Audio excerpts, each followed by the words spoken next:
"Let me help with the funeral stuff," Tabby says, grabbing a cold kombucha from the fridge. "I could find the caterer for Grandma's wake or whatever, like when Papa died last summer."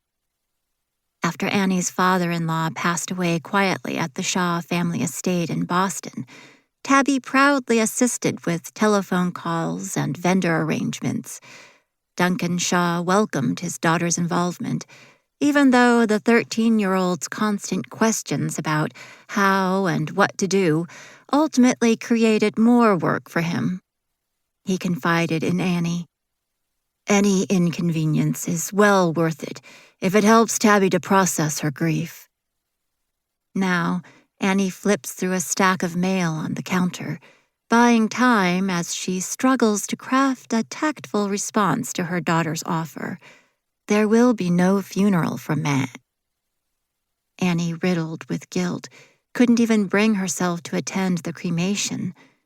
Duncan had taken care of it for her, disappearing for several hours one morning, then returning with 4.5 pounds of cremains in a black plastic tub.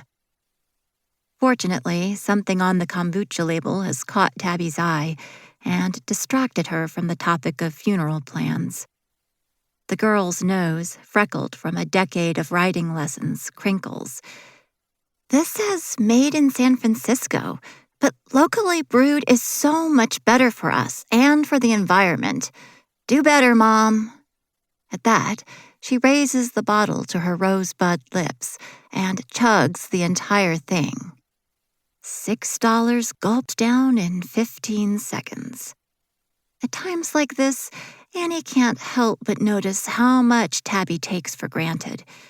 She'd never wanted her daughter to grow up as she herself did, and perhaps had overcompensated as a result, buying trendy brands and ignoring Duncan's penchant for lavishing expensive gifts on his little girl. Tabby swipes her lips on the sleeve of her crisp white hoodie, then tosses the empty bottle into a stainless steel recycling bin built into the custom cabinetry.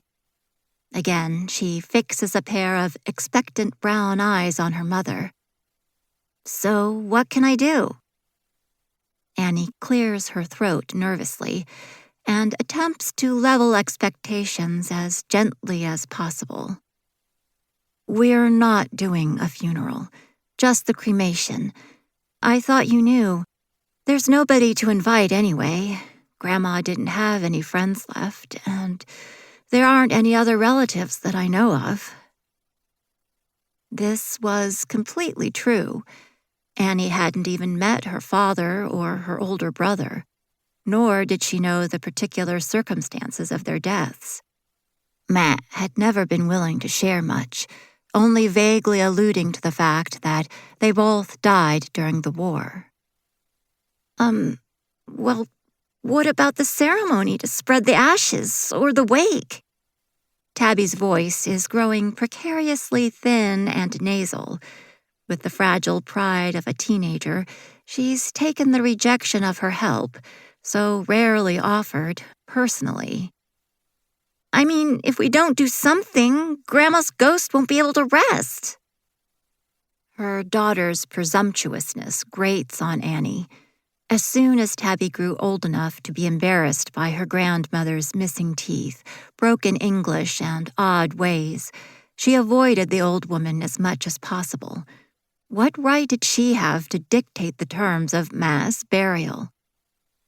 "Tabby, I appreciate the offer, I do, but Grandma wouldn't want anything fancy." Her mother scorned American funerals, deriding them as a foolish waste of money with their shiny, lacquered coffins and expensive floral arrangements. In fact, with each passing year, Matt eschewed more and more material comforts. By the time she reached her 80s, she even refused to sleep on a mattress, opting instead for a frayed tatami mat. "Wow. Just wow. So no service at all for your own mother," Tabby says, waving her hands around melodramatically.